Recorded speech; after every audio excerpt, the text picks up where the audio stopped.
Ask Ye Anything, a podcast presented by Mosher Consulting. Join us every Wednesday to find out who from Mosher's more than 200 resident experts we'll be talking to and what they're focused on at the moment. Trends, security, setup. Ask Ye Anything, and we'll give you our best answer.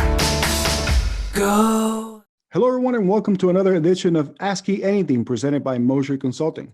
I'm your host, Angel Leon, Mosher's HR advisor.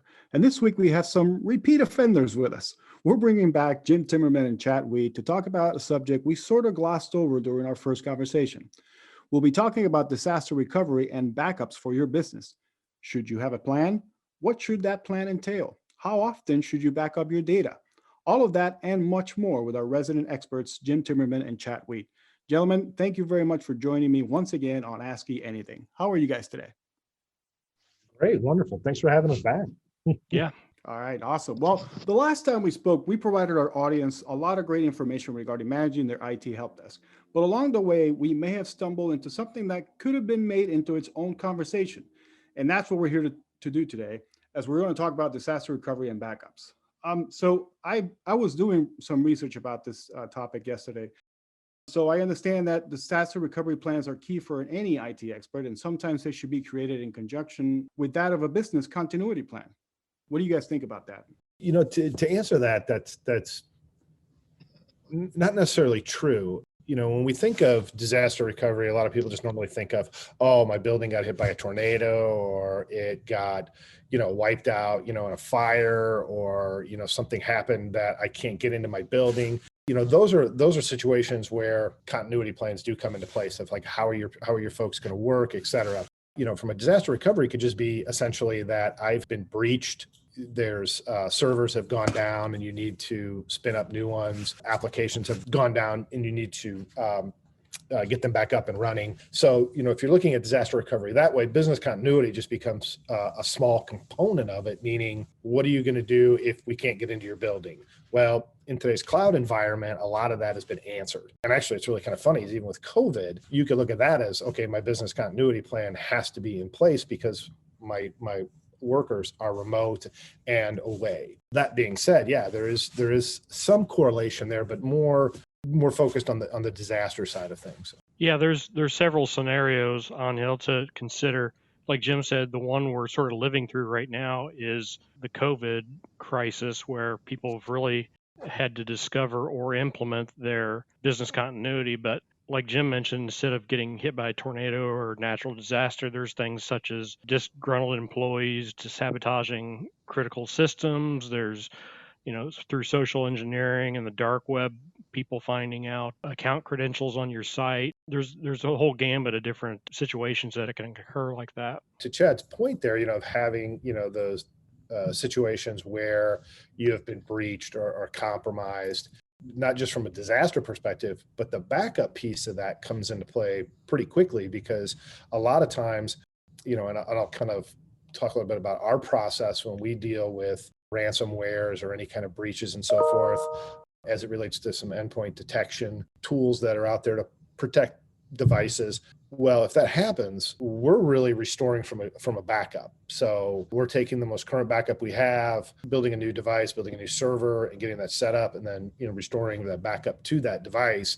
And then the other, any kind of compromised piece has been removed from the network. So that's where the backup piece becomes really important. And in a lot of companies today really don't think about it as, wow, I really should be thinking that way, and that I need to access this data quickly. And we're seeing more and more that, based on this, the way the world has kind of changed today. So talking about those recovery strategies, I was reading a little bit yesterday about IT systems, applications, and data, and that these recoveries should include networks, servers, desktops, laptops, wireless devices, data, and connectivity. So speaking about backups and all of that I just mentioned, how should a company determine what to back up? What do you think would be needed to be included in that? It's really a question of risk versus reward on help, because some companies may do an entire one-for-one backup, and I think we've got an example of that. But it all depends on, again, sort of their budget and pain tolerance, because you can back up everything, but obviously that's going to be the most extensive and costly solution from a system standpoint and from a personnel standpoint. Other people only back up critical servers. Some people back up those plus their development servers and any intellectual data type things. So it really depends on, it's like an insurance policy. How far do you want to go? What is your tolerance if something does happen, the risk and reward?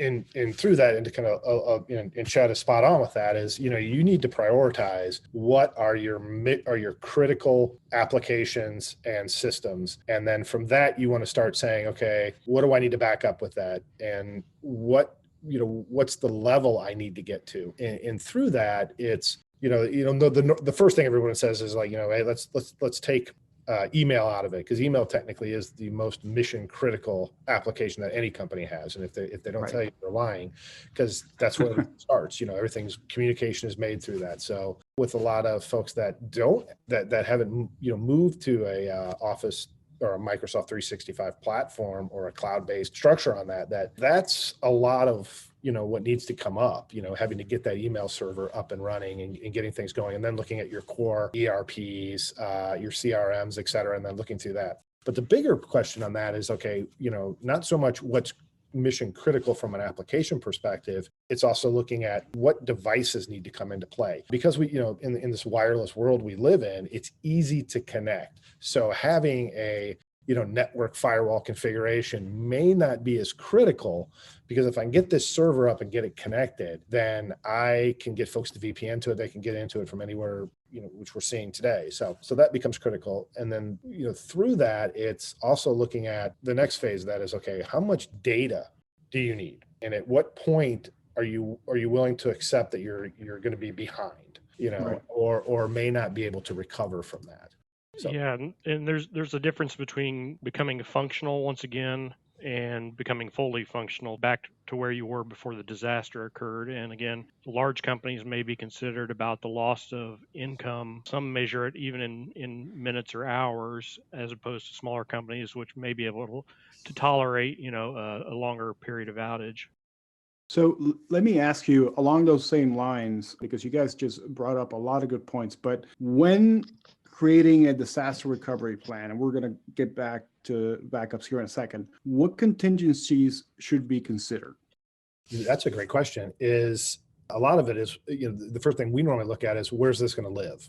When you look at disaster recovery, and because the piece of that's going to start from is from your backups. So we were kind of talking about this earlier about the components of separating business continuity and disaster recovery, because business continuity is really looked at as my building, I can't access my building, therefore my workers, I have to go set up workstations somewhere else. I have to be at a remote location, because a good example would be here in the Midwest is a tornado took my building out.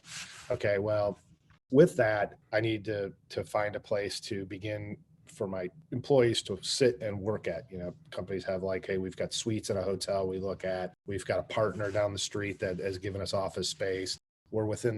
We're a tenant within this property management company that they'll put us up in another building of theirs that's vacant, stuff like that. So, and then through that, they've got to walk through all the different pieces that have to happen in order to get that remote new location up and running, telephones, internet connection, et cetera. So a lot of that has to be defined.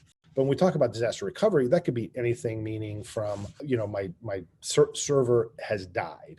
It's, there's a bad core in it. There's a bad disk. It can't be functional. So I have to go start up another one, move things over to that, and begin to work again. And again, sorry to interrupt, Jim. Again, that's all changed in the last decade or so with the rise of the internet, really, because several years ago, I won't say how old I am, I worked for a company that had they had pre-rented a warehouse, and they had workstations and everything set up so if a disaster took out the main headquarters, they could get their essential personnel over there to work in this warehouse and be basically ready to go from the start. But with the internet era and connectivity the way it is, and again, using COVID as an example, people can work from almost anywhere. Now, you don't want everybody, especially your secure systems, maybe to do that, but it's really changed the way business continuity and disaster recovery have developed over the years.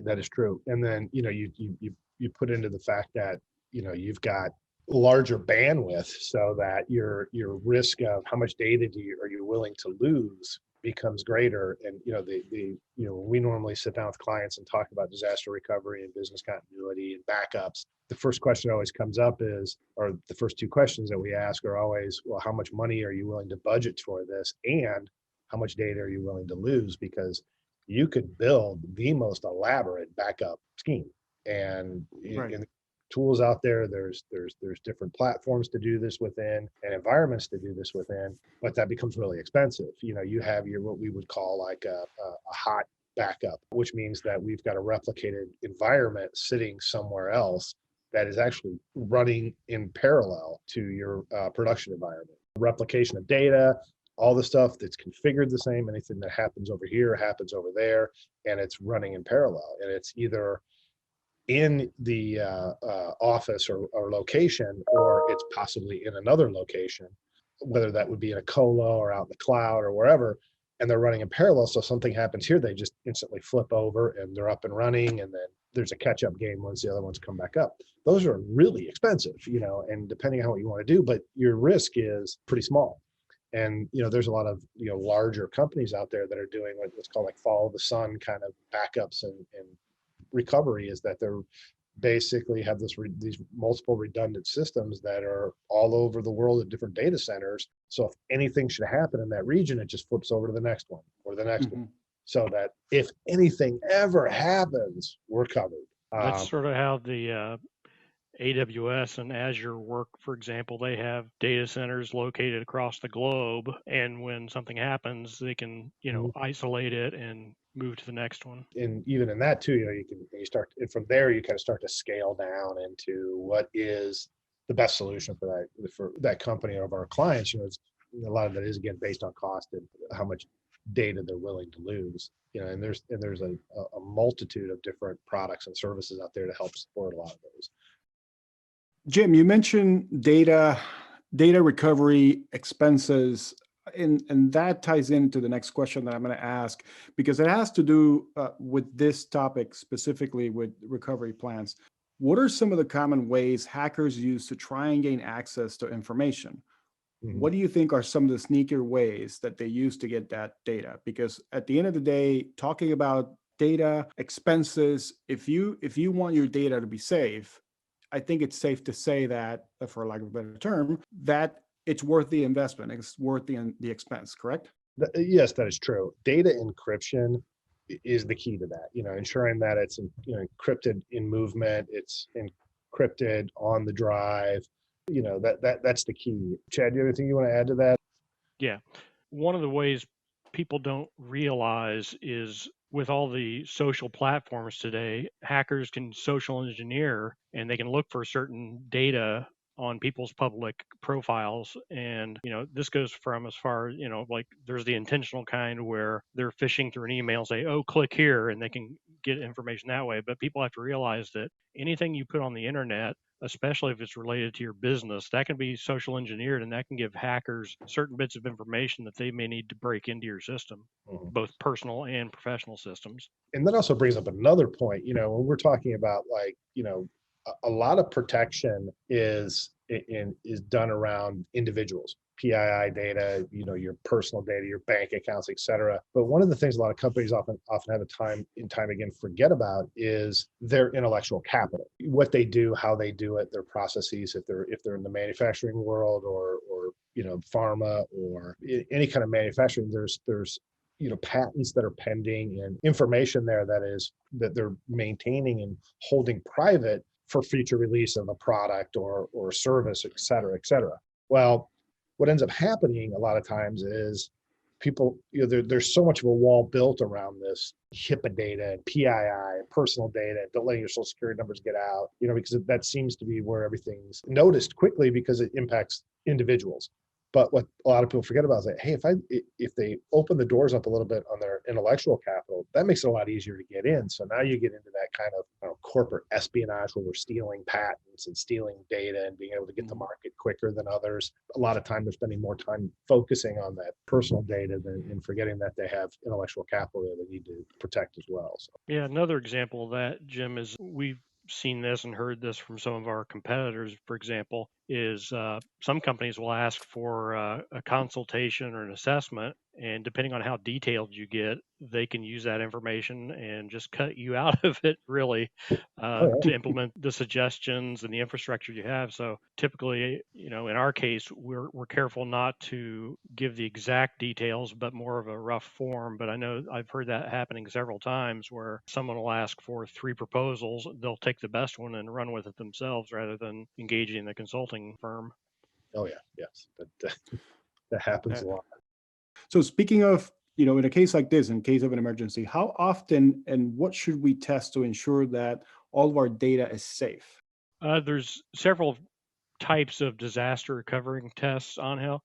One is simply a paper test where the team sits down and reads through and annotates your plans and makes sure that they seem sound on paper. It's sort of like the whiteboarding, right? There's a walkthrough test where you get your stakeholders together to identify any issues or gaps that they see there. And these are all sort of theoretical tests. Moving on to the more practical ones, there's simulations you can go through if you have, for example, you simulate a disaster and have the team actually act like, but not perform the steps you're going to do. Now where we start getting into actual systems down and testing your systems, you can do a parallel test where you've got, as Jim mentioned before, one-to-one environment, and you pretty much pull the plug on one and make sure it's running. It can also be called, a cutover test. And these things are important. And a lot of companies we know, they'll go through the first theoretical parts, but they never truly test the systems where they're running, and they pull the plug and see if it'll cut over successfully. So I think that the timing of that and how often you do that's also important. Yeah, and to that point of the timing of it, and also what is it that you're going to test from a DR perspective, is that, we always try to do testing twice a year. We'll do what we call a sample test. We have 1 or 2 applications or environments that we'll take down, spin up the new environment, and let that run for, a few days, a week, maybe 2, depending on, how comfortable we feel, and then switch it back over so that we can see that we've got the redundancy in place and that we're not losing anything between that transaction. And then at the end of the year, usually, the other time, so annual, the second test we would do would be a bigger, larger sampling where we are taking, multiple applications down and environments down, and then spinning the backups back up there, and then letting that run again for a couple, 3 weeks to a month, and then dropping things back over. And in some instances too, we may actually look at that and say, okay, hey, we're going to make the backup production, let that stay till the next test. So that may run for 6 months, and then in turn, what was the old production will stay the backup, and then we switch things over. And a lot of that's based on what the client we've architected with the client. And sometimes it can, again, depend on the size of the company you're talking about. For example, a small law office versus a multi-departmental divisional manufacturing firm may be more comfortable testing individual departments rather than the whole enterprise. Correct. Yep. Interesting. And Chadd, you mentioned in one of your answers earlier about timing. So let me ask you both this question. How do you know when it's time to modernize your methods? For example, at what point does a cloud migration make sense? How can a company identify their tipping point? That's a tough question to really answer. There's a lot of companies that have fear in the cloud, in the fact that it's, I need to open up a door and I need to see blinking lights. Okay. That makes that makes a lot of IT directors feel safe. Right. And if I can't see it, I can't touch it, and I can't, really, it's hard for them to wrap their minds around the fact that there is a giant data center somewhere that these servers are living at, and you just have a little box of it. A lot of times, when we look at clients that kind of would justify getting them kind of what I would call cloud ready, is we look at their spend. Okay, what are you spending today? What's your environment look like? How old is it?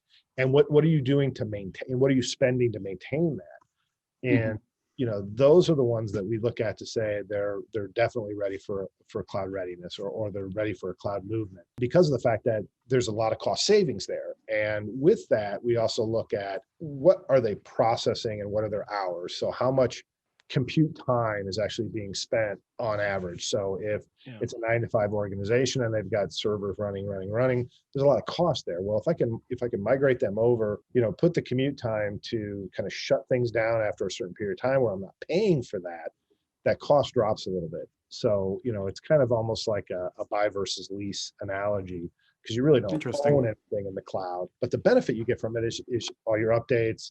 You're not having to worry about, continually expend on licenses, because it's all included within that. Uptime, you still have to build the machines out there. So your uptime, you're increasing your risk for better uptime and better performance.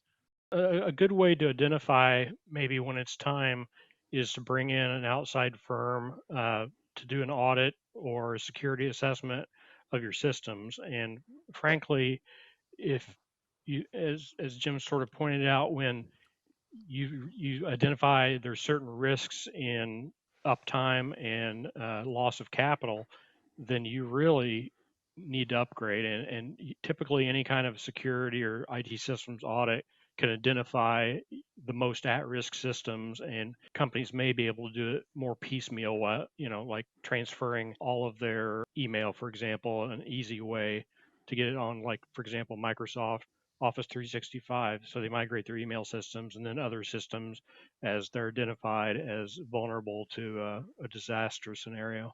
Yeah, and shameless plug. That's something that we would do, correct? Correct. Yep. We've done a number of what we call like cloud readiness assessments and audits in that. And that's usually when we onboard a client. Is one of the first things we really look at is what their environment is, what they have, what is it doing, what's critical, and then look for ways to improve that, not just from a performance perspective, but also from a cost side of things too. A great example of that is we had a client that had 2 file servers. They had like literally close to, each one of them had probably close to 1 terabyte of data on it. There was no applications, nothing on it. It was just file folders. They were just storing documents on it. And, what documents are out there? How are you managing those? So it kind of leads into kind of like a document management type discussion. But at the end of the day, it became, if something ever happened to that, there's key documents out there, key data out there that they need to have. So if anything happened to that server, they could lose that. And we touched on that a little bit earlier, Jim, when you talked about disaster scenarios where hardware fails or CPU fails on a box. But on we also have to consider the age and dating of your software versions. Right. We've had clients before that were running such an old version of software because their systems were dependent on it that the manufacturer, the vendor, had stopped supporting it. That opens up a huge gap. What do you do if you have a disaster and the vendor says, hey, sorry, this, we end of life this 2 years ago. So that's another, I guess, vulnerability that people need to look at very, very seriously. Yep. That is true. I mean, there's been a number of times where we've come in and, there's applications or tools that they have that if moved, they're probably not going to work again. The biggest example, I guess, is Y2K that everybody probably remembers. Right. Some systems weren't going to work after that. Yep. So Jim, let me go back to something you said at the beginning of this answer about the cloud versus IT managers still wanting to see those servers on a room somewhere. Is there a benefit to either or? What can you tell us about that? In all honesty, there's a benefit to the cloud, and there's some still benefits to having stuff on-prem. A lot of it is just based on preference and cost. I mean, there's a cost savings, capital expense versus, CapEx versus OpEx expenditures, and depending on how your organization looks at having equipment and the depreciation of that and the liability of that. So yeah, it's simplifying it. It's almost like that lend versus buy scenario. Yeah. You're gonna pay more to lease the equipment and the compute time. However, your vendor is going to be in charge of making sure that you have the sufficient power, that you'll always have, you be able to scale up without having to spend a lot of capital on hardware upgrades, software upgrades, infrastructure upgrades. Yep, definitely true. And it's a great way to look at things. It's a buy versus lease situation. And you can also look to other things. Just, there's hybrid solutions out there that say, hey, some things will live out in the cloud, some things will live on-prem. That's us coming in and looking at what is there and what makes sense to go out there. A lot more of the benefits of higher uptimes and achieving those 5 nines and performance and all that. Your risks of getting that are better in the cloud versus being on-prem, due to the fact that you have the ability to spin things up quickly and put them off quickly. So if a good example would be is if it's the end of the year, you're running at full capacity, and your operations are running at full capacity, and it's consuming a lot of your bandwidth and compute in your environment, but you need to run these at the end of the year reports, and it's going to hog up even more. Well, in those situations, you could spin things up quickly, run those reports.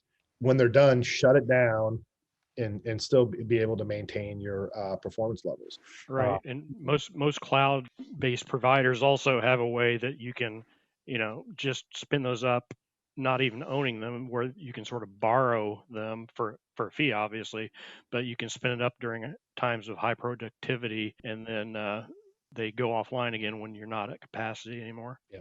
And there's also that other piece too of moving data around, from a retention perspective, instead of having things all sitting on here, just taking up space.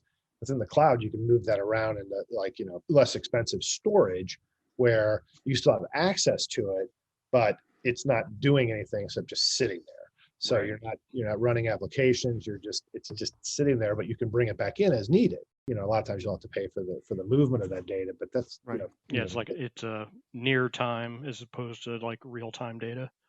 It's interesting because it could work like its own disaster recovery, because you could have data stored on the premises, but then you could also have part of it in the cloud, which should help you, like you were saying, Jen, spin it up quickly if you need it. Whereas if something were to happen in that physical device, then you have that backup, if you will, or you have more data in the cloud. So that's very interesting. So gentlemen, I want to end this by asking you a question to see if you guys have any disaster recovery stories that you'd like to share with us, something that you can share with us about maybe a situation where you ran into your career where you had to do something with that. You always give us the really good questions. That's true. Yes. I'm trying to think of a good Let me example. think of a few. Some of the major ones, I don't know if, Jim, you have any personal experience, but it's like when somebody's website gets hacked and they have to restore it quickly, especially somebody who's making money off the web. One example, Angel, is, and I'm sure probably everybody listening to this can relate, is localized power outages where they're doing construction on infrastructure near your business park or site, and without warning or advanced notice, all of a sudden your building goes dead. For cloud people, their computing power on the cloud, that doesn't affect them, except it does affect your local workforce. Now, in situations like that, like for example, our company, Mosier Consulting, it's pretty easy to get over. Everybody goes home and works remotely, and everything is pretty much how they left it. But that's probably a scenario that most users are familiar with, where they're working along and then suddenly at 3:30 in the afternoon, bam, lights are off, everything's off. I think that's a very common scenario, Chad. I agree. A lot of too is Chad's point too, is just run into a lot of recovery situations where the environment, a disk has gone bad. A lot of times we'll have to, build the server and run, and we'll need that, that kind of becomes the plan of, Chad had mentioned, we walk through those scenarios of, okay, hey, those tabletop exercises where you're like, hey, if this happens, what do you do? And we have that happen a lot more than we'd like to, just because hardware, it's like anything, some parts fail, things break, it's IT, sometimes things are out of our control. We try to, as much as we try to watch, track the breadcrumbs to prevent it from happening, it will happen. So, we don't take it lightly, and we do take backups very seriously in that we monitor those on a daily basis, both throughout the day, just to ensure that they're running and they happen. So if they fail, we need to make sure we're on top of it to make sure it's recovered and get it going, so we don't lose any of that data. And we do take disaster recovery very seriously, because it's our responsibility to our clients is to ensure they're up and running, whether that would be just in the day-to-day operations or in a major catastrophe, or in situations like we have now with COVID, they need to be productive, and that's our responsibility. Yeah, and I think Right. it all comes down on how this whole conversation, and it's a quote most often attributed to Benjamin Franklin: "If you fail to plan, you're planning to fail." Mhm. That is a good segue to the ending of this episode, Chad and Jim. Thank you very much for another wonderful episode today where we learned a lot about disaster recovery and backups for your organization. You're very Gentlemen, welcome. thank you once again. All right, thank you.